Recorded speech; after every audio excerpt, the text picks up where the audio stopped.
گفتگو کنیم در این لحظه با کبیر سیار که خبرنگار و امدادرسان است و در این لحظه از هرات با ماست. چگونه بود شدتی زلزله امروز آقای سیار؟ چقدر فرق داشت؟ شدیدتر از گذشته بود یا نه؟ به نام خدا، سلام به شما و سلام به مخاطبان شما از افغانستان تا جهان.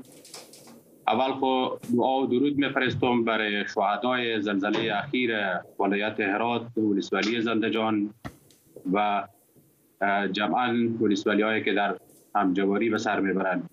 برای زخمی ها و مجروحین و شفای عاجل میطلبم که هنوز در بیمارستان مرکزی ولایت هرات در بسترها افتیده هستند. حتی جای برای آنها در اتاقها نبود که در داخل خود بیمارستان افتاده هستند. امیدوارم که زودتر خوب شوند و این هوا هم سرد است، برایشان طلب دعا می‌کنیم.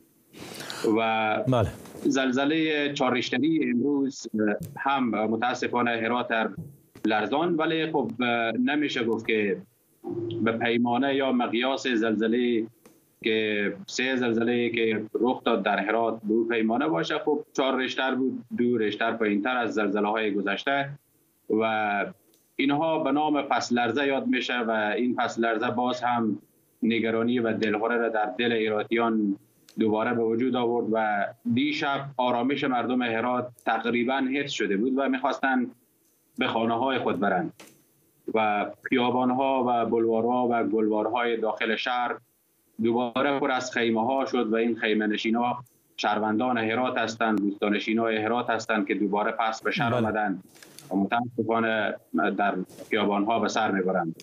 زمین لرزه یا پس لرزه امروز در قریه افضل آباد یا افضل قریه گلران در 30 کیلومتری شمال ولایت هرات موقعیت داره و این مرکز این زمین لرزه همین قریه که نام بردم بود. بله. آقای سیار، از امدادرسانی ها بگویند در این 3 زمین لرزه، مخصوصا زمین لرزه اولی که شنبه گذشته رخ داد، میدانیم که خیلی ها بی خانمان شدند، مخصوصا در ولسوالی زندجان و البته یک تلاش های شروع شده ظاهرا که طالبا گفتن خانه میسازن برای بی خانمان شده ها. اما شما که در اونجا هستین، جریانی تلاش ها برای رسیدگی به وضعیت نیازمندان و همچنین عملیات جستجو را در چی حدی میبینین؟ پایان یافته، ادامه داره یا نه؟ هرچند برای فعلا عملیاتی که در قسمت بیرون کشیدن مواشی از زیر آوار است، خب چون تقریبا 3 الی 4 زلزله مهیب در هرات رخ داد و مردم بیدار شدند و مردم آگاه شدند که دیگر در خانه ها نمانند.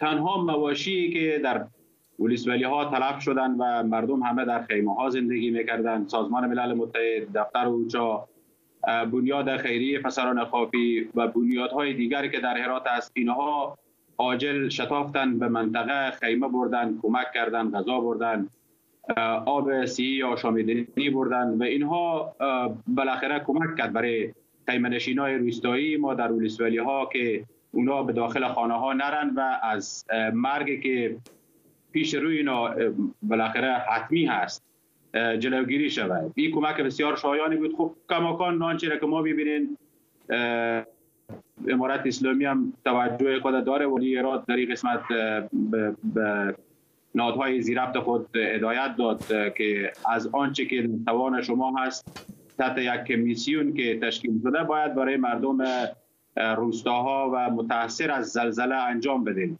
و کمک ها از اونها هم ادامه داره، ولی اثرگذاری دفترها و مؤسسات خارجی واقعا زیاد بوده و مردم هرات، مخصوصا مردم روستان مدیون و مرهون این مؤسسات هستند که این مؤسسات بودند که بالاخره با اونها کمک کردن، دستشان گرفتن و احساسشان درک کردن، اقلام دوایی فرستادن، خیمه بردن، غذا بردن، آنچه که در توان اینا بود انجام دادن و همین لحظه هم سروی های مؤسسات ادامه داره و مؤسسات اکثرشان دفاتر مرکزی و نمایندگی های خود در ولسوالی ها زدن، یعنی خیمه زدن، همین لحظه در اینجا کار میکنن.